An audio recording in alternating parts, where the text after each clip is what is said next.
Hi Kusudi, thank you so much for joining this conversation, and I'm very sure this is going to be an amazing conversation with you. And before we dive into the conversation, let me introduce you to uh, all the viewers.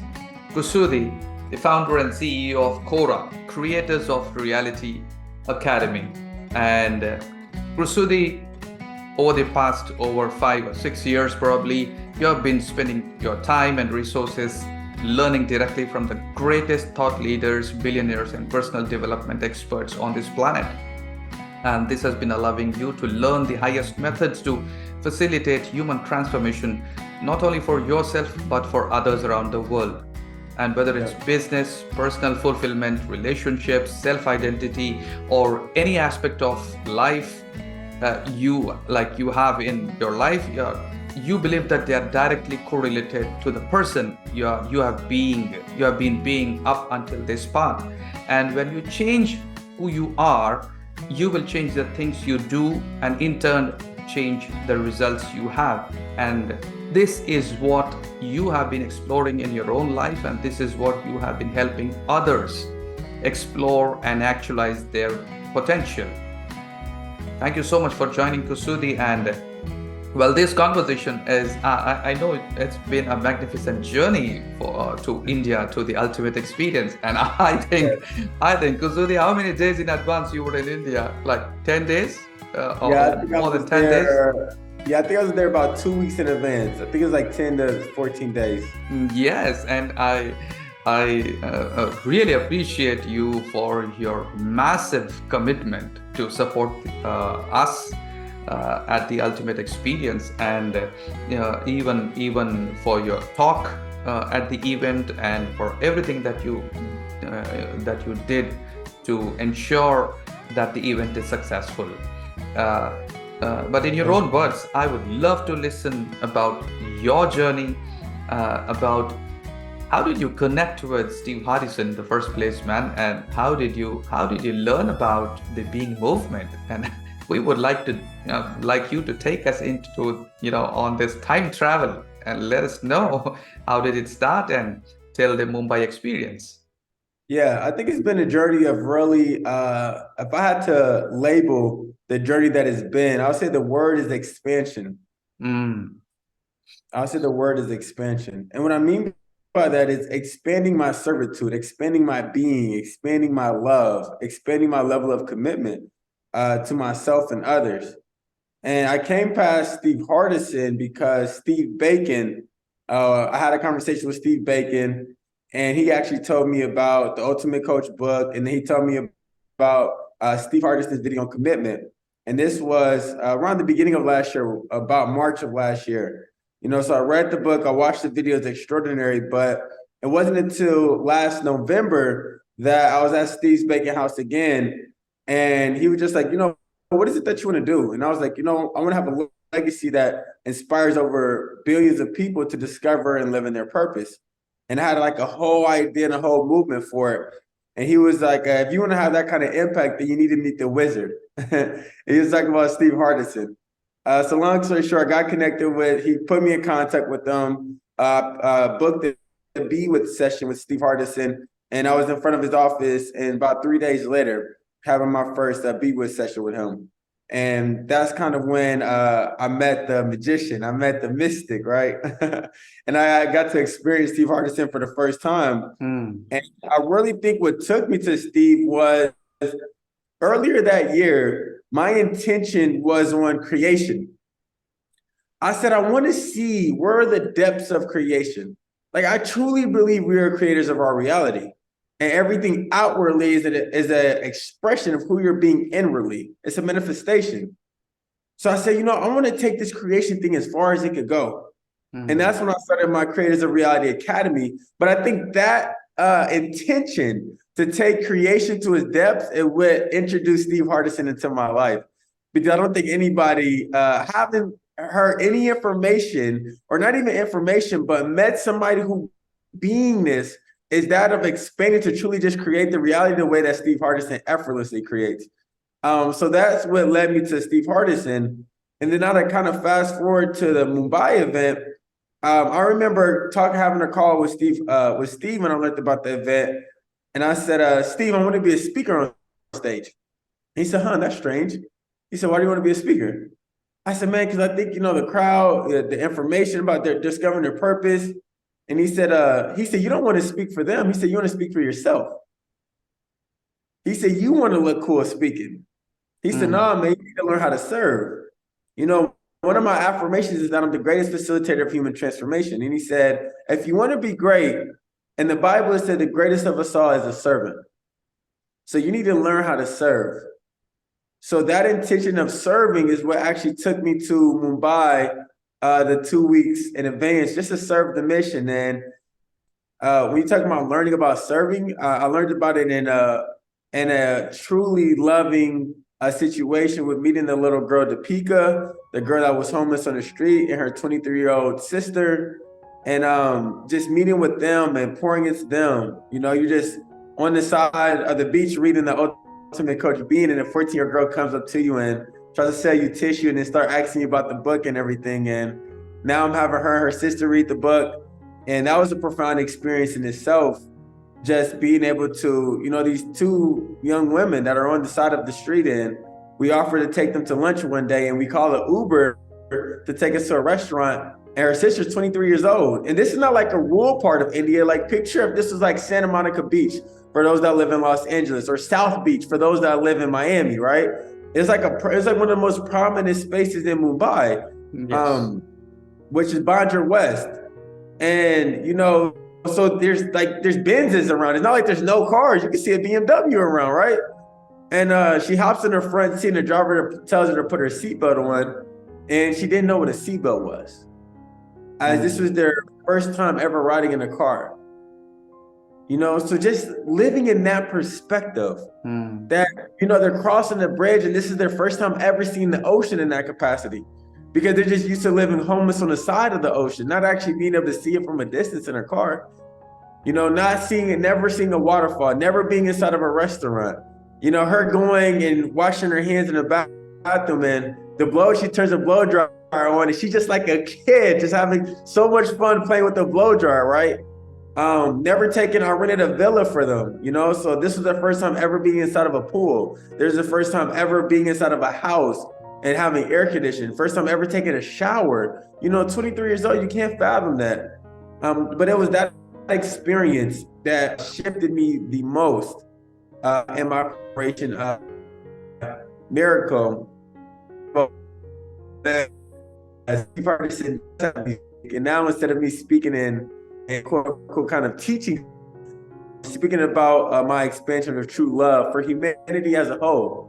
It's easy to love the person that you think is going to be a client, or the person who is reciprocating some type of monetary value, or the person you feel like you could get something from. But can you love the person on the side of the street with no shoes? Can you love the person who you think can't do anything for you? But what's funny, Ranjan, is that you think they can't do anything for you, but those young girls, they did the most for me, more than anybody, more than Steve, more than a coach, more than a client. They expanded me in ways that I didn't even realize needed expansion. Just talking about humility and love, and just having a true gratitude for life and everything. So that was the Mumbai miracle. Deepika was the Mumbai miracle for me, the little 14-year-old girl. And when I did speak, now I'm speaking about serving. So Steve set that intention. He knew what he was doing, telling me no. And it came back around full circle in the most beautiful way possible. Yes, Kusudi. Kusudi, your journey to Mumbai, I would always believe, was not just 2 weeks before that, because it might have taken years to shape you to a level of this commitment.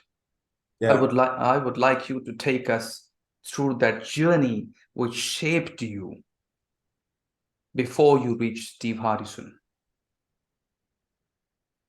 Wow. So I'll go back a little bit, and I won't be too long with it on my story, but we would love to hear. Okay.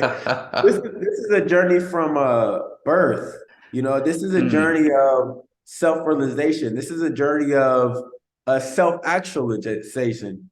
right? This journey of discovering myself before I knew what my purpose was. Before I was Kusudi, before I was the man that you see in front of you right now.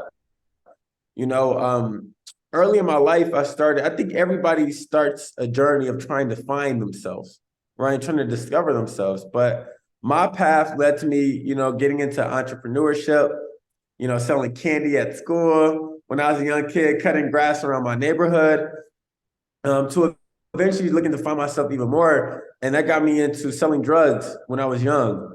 So when I was 15 years old, I went to juvenile for a pistol and a bulletproof vest.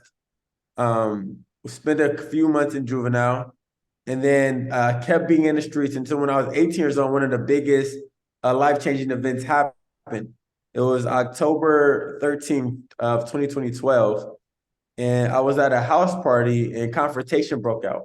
And one moment, walking out of the party facing my car, and the next moment I heard a loud boom. And I'm on my back looking at the sky. And it was a cold fall day in Indianapolis. And as I'm laying here on this cold ground, I'm feeling around my body. And as my hands move up, I open up my eyes and my hands start to get covered with blood. And I realized I'd just been shot. I thought I got shot in my neck at that time. And the reason I tell you this story is because in reflection of it, and I'll tell you the reflection is what truly shifted my life, But in that moment of death, have you ever watched the movie Ranjan? And, when somebody's about to die, it's like they're watching like a movie of their life play and everything, the memory just flashing back. Like that's how it is. It feels like you're like in a movie theater by yourself watching a screen of your life. And in those moments, there's only a few things that you think about. Number one is you think about the time that you spent with your family or the lack of time that you spent with your family. So often in life, we get caught up in this thing called business, this thing called life, right? And we want to actualize our goals and our careers and our dreams, and we want to achieve that. Sometimes we got to take time to be still and spend the time with those that we love the most. It's not going to matter that your sister wore your clothes or that your brother didn't pay you back the money. Like, you're not going to be thinking about those things. You're just going to be thinking about the time that you spent with the loved ones or the lack of time, So anybody listening, I encourage them to spend time with the ones that you love. Let this be a reminder. It's not going to matter. That's what you're going to think about. Number two is you're going to be thinking about how is it that you were remembered? How is it that you were remembered? There's a poem called The Dash. It's a beautiful poem, but basically it's like on your tombstone, there's your name, and then there's a date of when you were born, and then there's the date of which you passed away, a transition. But in between that date is what matters most. That's the story, which is that dash, right? So I started thinking about how is it that I want my life to be remembered? And then that's when I started thinking about, like, I don't really know my purpose is. What's my purpose? How am I going to be remembered? What impact am I going to have? How is people going to remember me right now in this moment? I was 18 years old. So very fortunately, obviously I survived. I got shot in my head. A bullet went in on this side and it came out on this side. Bullet went straight through. It fractured my jaw. So my mouth was wired shut for about a month and a half, and that was it. But at that time, I didn't realize it. I tell people that wisdom is not in the going through an experience. Wisdom is in the reflection upon the experience. Amazing. It's just so often we don't take our time to be still and reflect. Yes. Yeah. We never take time to reflect. We just go through things, and we don't get the wisdom of it, so it starts repeating itself. So that's kind of where my life was repeating. So I went to jail when I was 19. And then between 19 and 21, I was in and out of jail until when I was 21 years old. I was in jail. I had open cases in 4 different counties throughout Indiana. I lost over 6 figures, and I was facing up to 10 years in prison. And that's kind of when life kind of got real for me. And it was one of the best experiences that I needed. It was one of the most impactful experiences of my life because, and the reason I said that, you can say, yo, Kusudi, what's impactful about being in jail? Like, how was one that a great experience. Yes. For me, what it did was it allowed me to be still. It allowed me to be still. I was never still before that, Ranjan. I was moving the streets and doing this and doing that. But now in jail, I could be still. And in stillness, you can hear. In stillness, you can listen. Listen to what, Kusudi? You can listen to spirit. And you can start getting answers for questions that you've been having in your life. And you can actually start dealing with whatever's there that you have just ignored through the mundane task of life. So I started dealing with everything that was there. I started realizing that, you know, why do I have access to a bulletproof vest and a pistol when I'm 15 years old? You know, why is it that I got shot and I've lost over a dozen friends to getting killed, shot and killed in the streets, but I got shot in my head and I'm still here. You know, I have to be here for a reason. I have to be here for a purpose. And it was that realization that it was like, you know, if I was not meant to be here, God would have taken my life already. You know, I could have easily have got killed. When I was in the hospital, they couldn't believe it. They had literally the top doctors, top surgeons, even the top medical students in IU, they asked and they come look at me because they said, we've never seen anything like this. Like I was only in the ICU room because they couldn't imagine that anything wasn't wrong. They was like, something has to be wrong. But nothing was wrong. Just my jaw was fractured. That was it. So people come up to me and they say, oh my God, Kusudi, you're going to do amazing things. You're great. You survived a gunshot. Like you have to be here for a reason. But Ranjan, I echo that same sentiment for everybody watching this. As each and every person watching this has literally been through something that has destroyed somebody else, regardless if it's financial abuse, verbal abuse, right? Mental abuse, sexual abuse, drug abuse. You've been bullied. You've been talked upon. You've lost your mother. You lost your father. You haven't had anybody there. Whatever it is, somebody watching this has literally been through something that has destroyed somebody else. Somebody else has committed suicide to the same circumstances that you went through. Somebody else has lost their mind to drug abuse or just lost their mind and couldn't deal with the things. Because of something that you've been through, you've made it out of. So if you've been through so much and you've made it out of this, when somebody else hasn't, then that means you have to be here for a reason. That means you have a purpose. Because if not, why would you still be here?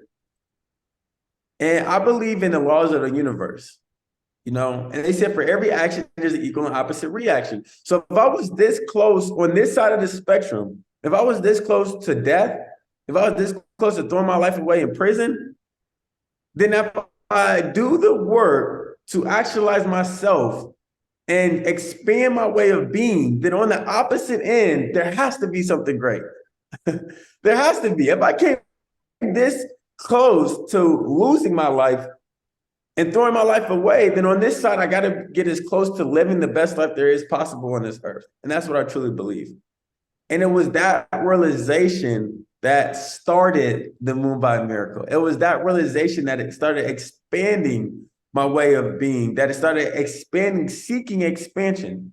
You know, I set out on a journey to seek expansion. I started reading books. I started going to seminars. I started going to events, right? I started investing in my personal self-development. I started listening to audios. And that was like the beginning, right? Even before that, you're always on it. But as far as my beginning of like true personal development and expanding my way of being, that was the expansion. When I was 22 years old, sitting in jail, having a realization that I have to be here for more. And now all of that has just been a byproduct of what led up to this moment in the Mumbai miracle.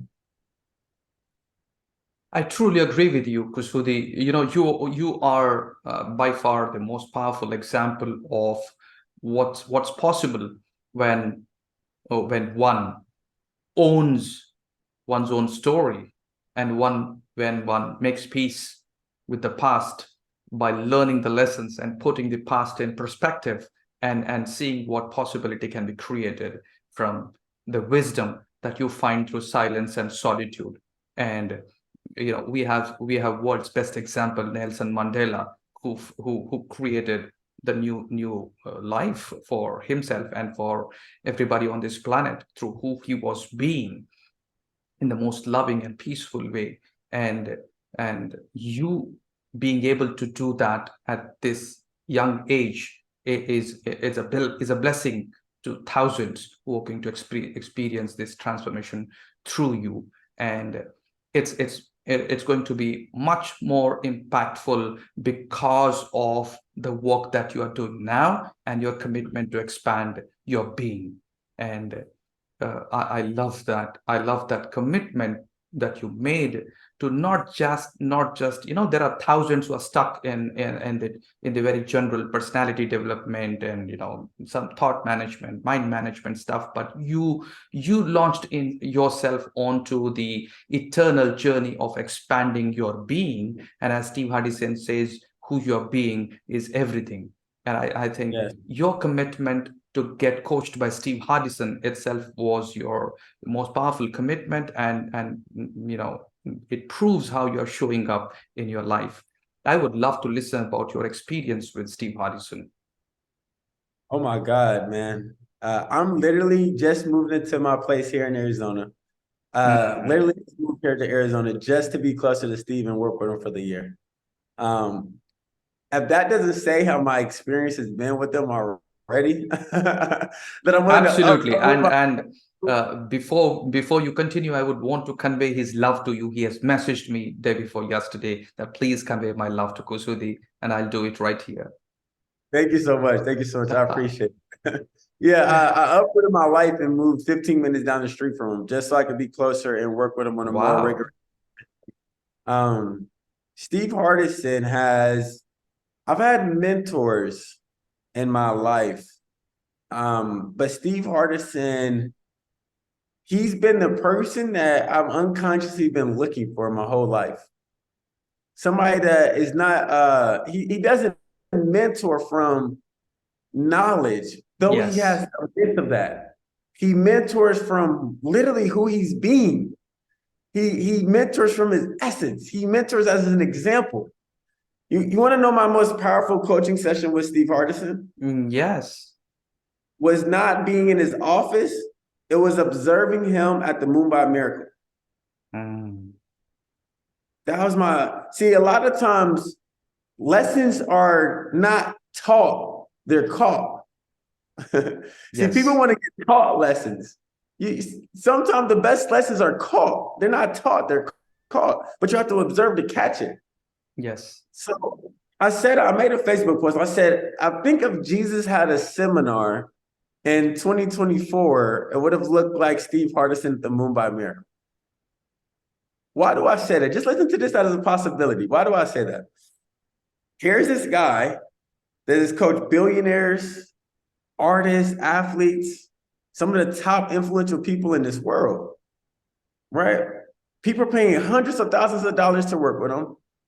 He's at this event that has a significant amount of his clients, that has paid him a significant amount of money, right? He can have anybody sitting next to him in this world, anybody. But the person that he had sitting next to him the whole event was the housekeeper. The housekeeper, Moshin, that he angrily bickered at days before. And it wasn't like a thing of charity. It was an act of love. It was an act of compassion. It was an act of really wanting Moshin around. Steve called me like 30 minutes before the event, the Mumbai Miracle. He said, Kusudi, he said, I want you here with me the whole time. He said, I'm not looking for an assistant. He said, but I know that people are going to be handing me things. I have my diabetes. I know that I'm going to need my insulin pen. So would you mind just carrying these things and just being right next to me the whole time? He said, I don't want you like around. Like, I want you here next to me the whole time. So I was honored to be able to spend the event literally just right next to him in his shadow, just like watching him and observing. And to see his love for Moshin. That, I remember during the event, they kind of like shuffled us off and they took us to a side room for lunch. right? That's where we had lunch at. And right when we got in the room, Steve looked around, he looked at me, he said, Kusudi, where's Mohsin? I said, I don't know, Steve. I thought he was behind us. He said, I need him here. Like, please go and find him. I need him here. I want him here to eat with me. Like, this is a man in India where hundreds of people have came to see you. Yes. And you're about to get on and speak. And you're wanting to make sure that Mohsin, the housekeeper, is right next to you at the whole event, literally sitting right next to you. If that's not what love is, if that's not what servitude is, I don't know what it is then. That was the purest example of what humility is to me. That was the purest example of what humility is. And what I also observed about Steve just being next on this whole time, right? Because I'm having a conversation with Steve, is that when Steve said that he's not interested in doing the whole publicity thing, he genuinely means that. I've never seen it before. Like, I'm not gonna lie. Like, I like taking pictures of people. Like, I like being in front of thousands of people. I like it. I like speaking on stage. I love it. I love it. I love serving a mass group of people, right? Steve truly loves being with people. Mm-hmm. So he doesn't want to just come up and take a picture just to take a picture with you. He doesn't get to truly be with you. He doesn't want to sign a book. He wants to be with people, truly in an intimate, deep level. And it's more so, it's weird because being around people rejuvenates me. I think being around a ton of people like that drains Steve. But being with one person recharges Steve. When he gets to truly be with somebody, I think it's like a battery pack to him. But when he's not being with somebody and he's doing the unpopular thing, like, let's take pictures. Oh my God, thank you so much. Let me sign an autograph. And that drains him, in my opinion, just observing him. So I've learned from Steve so much from just watching him. You know, so much of listening to him. You know, not just hearing him when he's coaching me, but, you know, when I'm having dinner or when I went on a walk with him or when I'm with them, you know, at the event. It's those moments of just watching and observing how he is truly being. Because it's easy to get in coach mode, but then you go back to just whatever daily life it is, you know? But when those two people are aligned, that who I am with you is who I am when I'm with everybody, who I am behind the scenes, that's when it's real. That's when it's really who you are. So just watching a true servant, you know, what it means to be a true servant, to truly love people. That's been my biggest thing from Steve, is catching the lessons from him through observation instead of having to be taught it. Some things are better caught, not taught. Absolutely, Kusudi. You know, since I started my journey of spiritual quest, I learned that the best of the lessons that you learn from anybody and everybody are not, maybe even not through the words, but through the presence. Yeah. And you know, in India, ages ago, it was a traditional thing that anybody on the spiritual quest would have to go as a disciple to the master, and maybe the master doesn't teach anything, but the disciple would stay with him or the guru for at least 14 years, what I heard, just observing the master. And maybe the master would speak just once a day, but in the span of 14 years, they said that anybody who stayed with the guru for 14 years, they would learn everything that the guru has achieved in his own life. Wow. And actualized. And that happens not just through the words, but by observing and absorbing the presence of the master.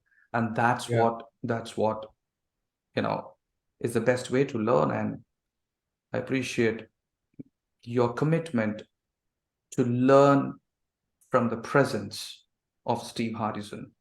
And Yeah. I think that would take months, probably years to assimilate all the wisdom that comes through observing him. Because even for me, it was over 9 months of journey with him. And oh my God, the number of calls and conversations. And if I sit back and as I take my notes on all that he spoke to me, all the messages that he sent to me, all the voice notes that he sent to me, oh my God, that's been so impactful that probably I don't say that, oh, if I go back, probably I'll retrieve all my wisdom. No, probably that'll take years for me to download into my system. And every single word, and even the voice that I was hearing, oh my God, that's going to be impactful throughout my life. And it is being that. Thank you so much Yes. for sharing this, Kusudi. And how was your journey in India? Beautiful, man.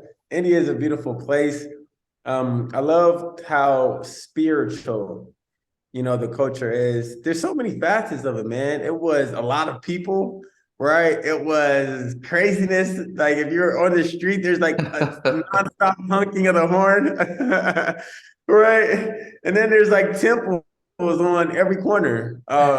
Yes. It was a beautiful experience, man. I got to spend the 2 weeks in Mumbai, and then I spent another week in New Delhi, going to just some of the most holy temples and sites and everything. I think one of the beautiful aspects of it, spiritually for me, was the public display of their spiritual beliefs. And this is what I mean by that is that, they had altars set up everywhere. Mm. Every store that you go inside, there's an altar. You know, regardless if it's the art store, there's an altar. I even saw altars in an Uber, like literally, like on their dashboard, they had like a Ganesh with like a little Yes. incense, like it was like an altar. And it seems like things like that in America is like taboo, is like, or people may have altars like at home, but it's not like in a public setting or a public showing. And seeing that public display of their spiritual beliefs, that was beautiful. That was beautiful. And then just being with the people, I ate so much authentic Indian food. I took an authentic cooking class. I have like a 4 foot statue being shipped from India right now, man. I got so much like memorabilia and artifacts and everything and paintings. I'm literally waiting for it now to hang all my paintings up. It was phenomenal. It was a phenomenal experience. And I think Um, you bought a whole load of books as well. yeah, books. Yeah. Books. I bought a bunch of books. Yeah, I spent thousands of dollars on stuff, man. Like that's all I like spending my money on. I like Yeah. traveling, and instead of just being here in America and accumulating a bunch of material possessions, I love traveling and spending my money on. I got rugs. I got like 15 outfits. Wow. I got books, I got carpets that go in a thing. I got statues from, the Taj Mahal that's marble with the same marble and jewels and everything that they made the Taj Mahal. Just so many statues and little statues, big statues. I got so much from India. It was so rich. The culture was so rich that and I'm somebody that believes in all spiritual systems. I think that we're all saying the same thing. We just have a different name of the person for it. And anything that brings somebody closer to source that works for them, then I'm all for it. So I love the whole the religion, the Hindu religion. It was beautiful. It was just a beautiful experience. I definitely have to go back. Yeah, I feel like I saw a lot, but then I feel like I'm just scratching the surface, right? Absolutely. And you're Yeah. welcome again. And you're welcome again. Be my Thank guest. you, Ranjan. I appreciate it. Thank you. Okay. So uh, what would be your most important lessons from this trip to Mumbai? And what are you creating now for the future, Kusudi? Yeah. So to answer your first question is learn how to serve. Mm. If you could truly get serving in you, you'll never have to worry about anything in your life again. If you could truly get serving in you, you'll realize how many opportunities a day that you pass up to serve because you don't see it as serving. And when you get serving in you, you'll really learn how to be with people and truly love people. Not as an exchangement of what I could get from this person or what I could do for them, what they could do for me. It's just how can I serve this person? Any opportunity you get, you know, maybe the person in front of you at Walmart. It may be the person who's calling and they're like, hey, you know, I've been trying to find this. Do you know where to find this? And it's like, you do know, and just get it and take it to the person. You know, maybe the homeless person on the street that you just stop and have a conversation with. You know, we live in such a, it's so easy to get caught up in this like transactional world, you know, of networking, and, you know, you want to just be with the people and talk to the people who you feel like could do something for you, and that you just forget to serve, you know. So that would be my biggest lesson, the biggest invitation that I give to people is the greatest of us all is a servant. So if you want to be great in any aspect of your life, then become a servant and start serving and watch what happens. You know, you may end up speaking on stage in India one day. So just serve, just serve. And what I'm up to right now is, man, just serving my clients.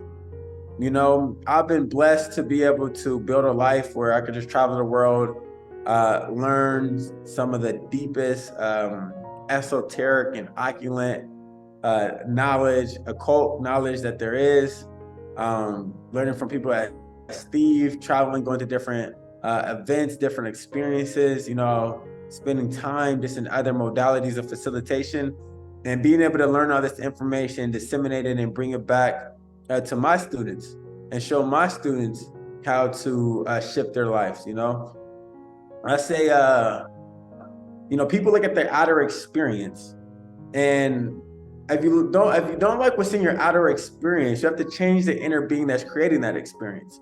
So people know about the law of attraction, right? Thoughts become things. If you can hold it in your mind, you go hold it in your hand. Wherever your mind goes, your body follows, right? So that thought becomes things. Law of attraction. My mind is a magnet. Whatever I think, I bring about. Whatever I think about, I can bring about, right? But underneath that is the law of vibration. Yes. Now, some people know about the law of vibration, some people don't. The law of vibration decrees that everything is energy. Energy is always vibrating at different rates of frequency. If you vibrate, match the reality and the frequency that you want to have, you cannot help but get that reality. So if I want $1 million, I need to vibrate to the extent and the frequency of $1 million. And when those match up, I have to get that. It's like right now, we are on the same frequency. This Zoom call is a frequency. And because you logged in and I logged in, our frequency matches each other. And now we can have a Zoom call.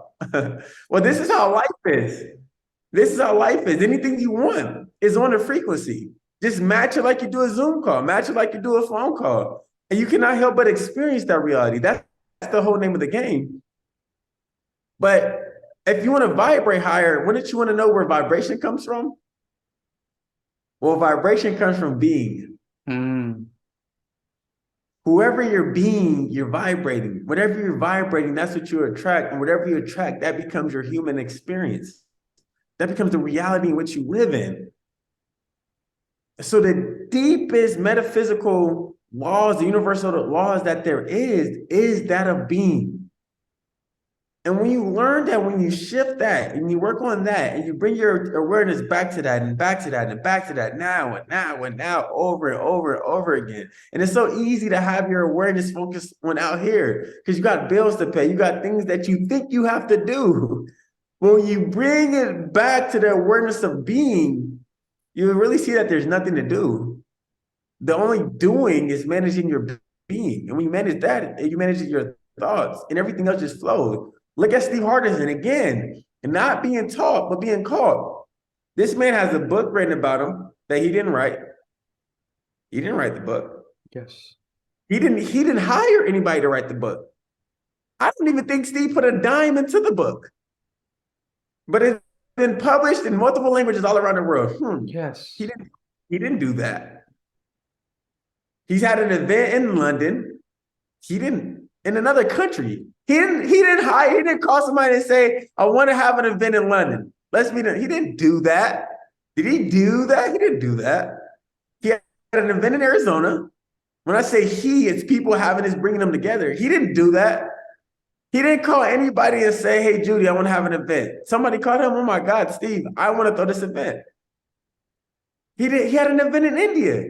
He didn't do that. He hasn't done anything. Absolutely. He's just been being such a space of love that all they're doing is just flows. He doesn't have an assistant. He barely has videos on social media. He doesn't have the social media empire, but yet people are banging on his door, wanting to give him hundreds of thousands of dollars. How do you explain that? How do you explain that? That's being.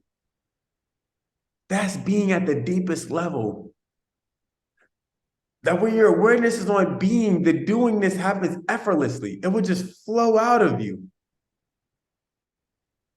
And if I could get that in my body, more and more and more, I'm seeing how my world is expanding. My financial situation has taken completely off. The results that my clients are getting is absolutely phenomenal. I'm the youngest person in everybody that I coach. I coach 7, 8-figure entrepreneurs who sold businesses for $50 million, who wanted to learn a different level of happiness, a different level of fulfillment in their life, who wanted to make more money. But it's out of who is it that I'm being? It's who is it that I'm being? So what for me next is continue to expand my being. Being here in Arizona, I just moved here last week. I'll be working with Steve for the next year to expand my level of being. Is expanding my academy, the Creators of Reality Academy, for anybody that is wanting to get their kind of first look into personal development, or you want to take your personal development to the next level. I have my academy. I'll actually be relaunching it and launching a 5-day virtual experience. It's actually free experience. It's called the Dreams to Reality Virtual Experience on May the 8th.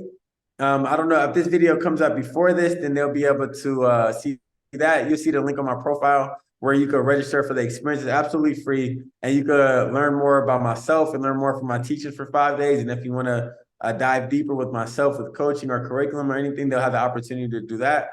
But overall, just expanding, man, and just being for humanity as a whole. You know, I say that my life is that for humanity as a whole.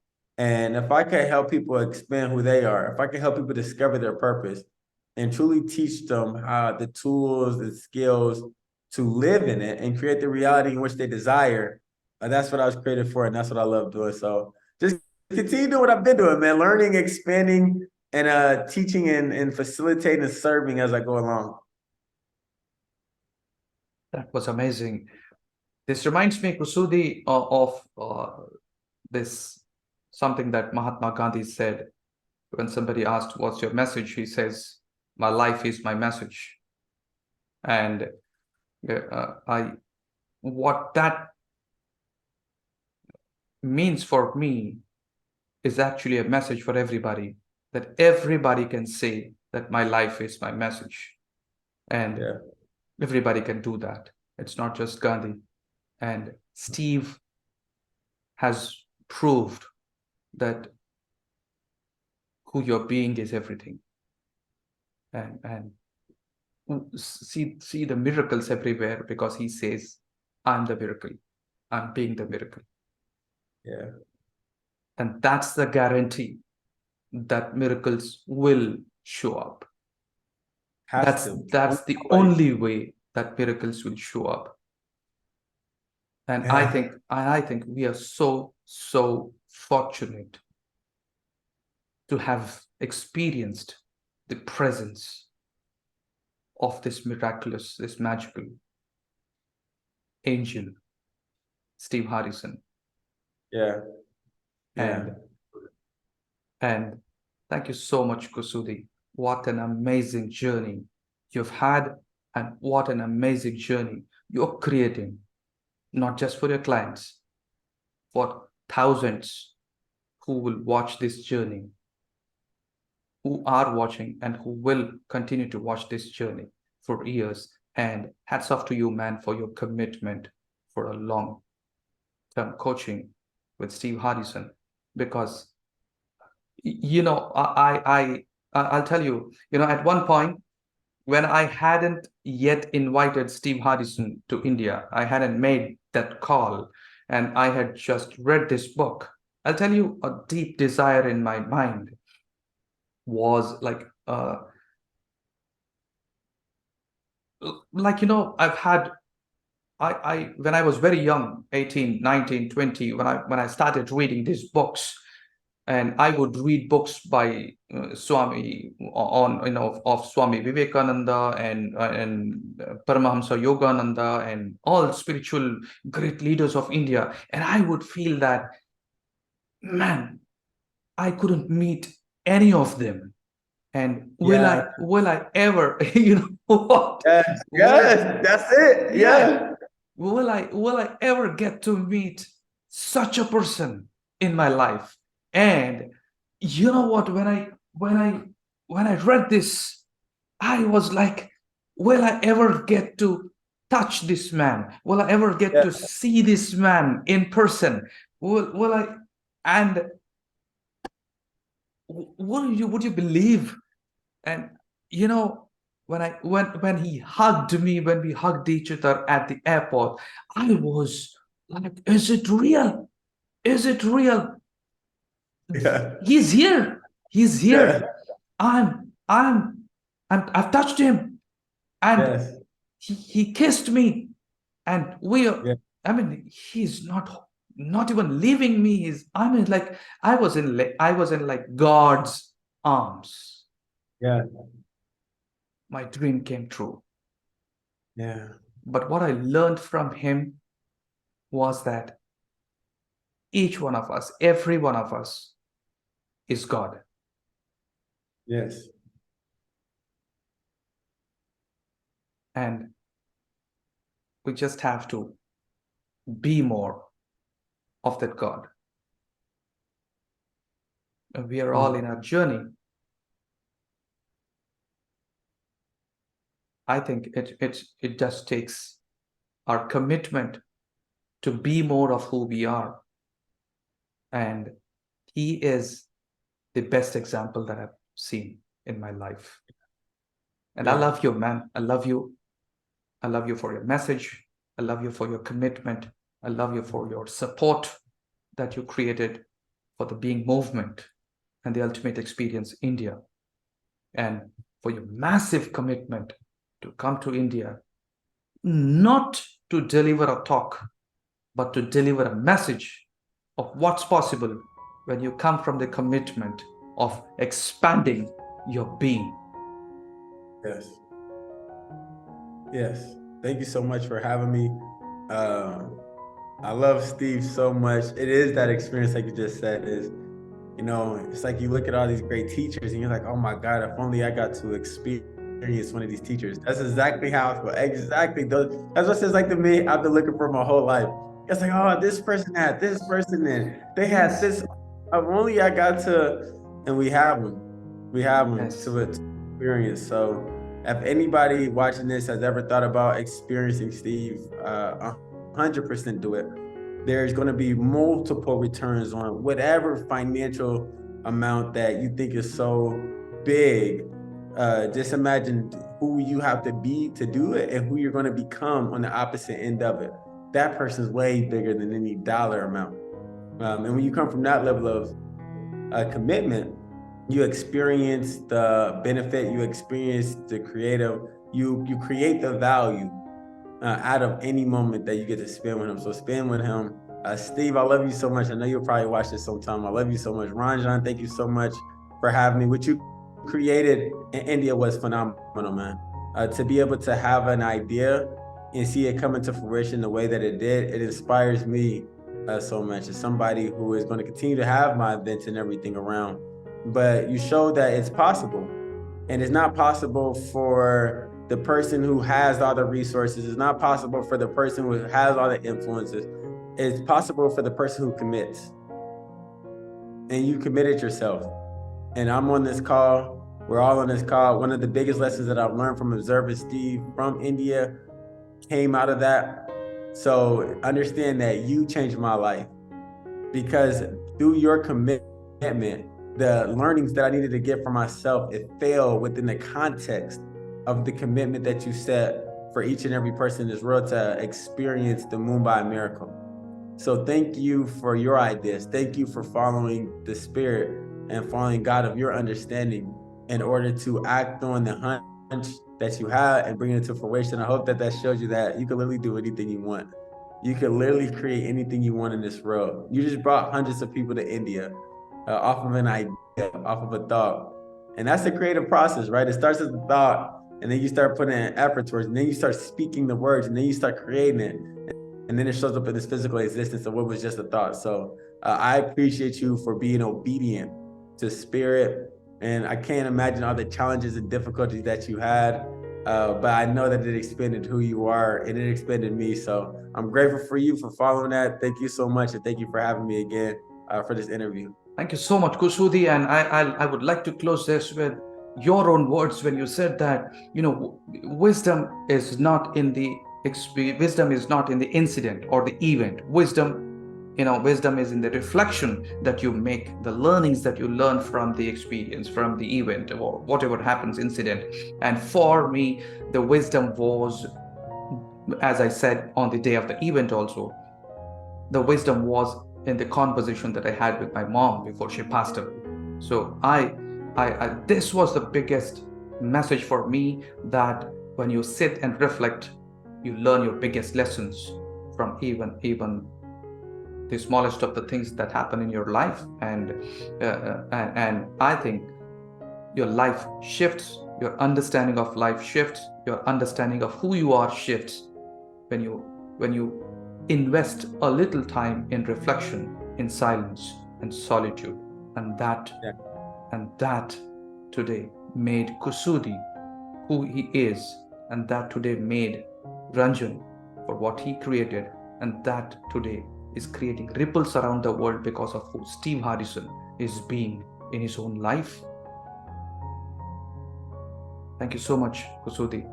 It was a really beautiful conversation, amazing lessons learned, a beautiful message shared.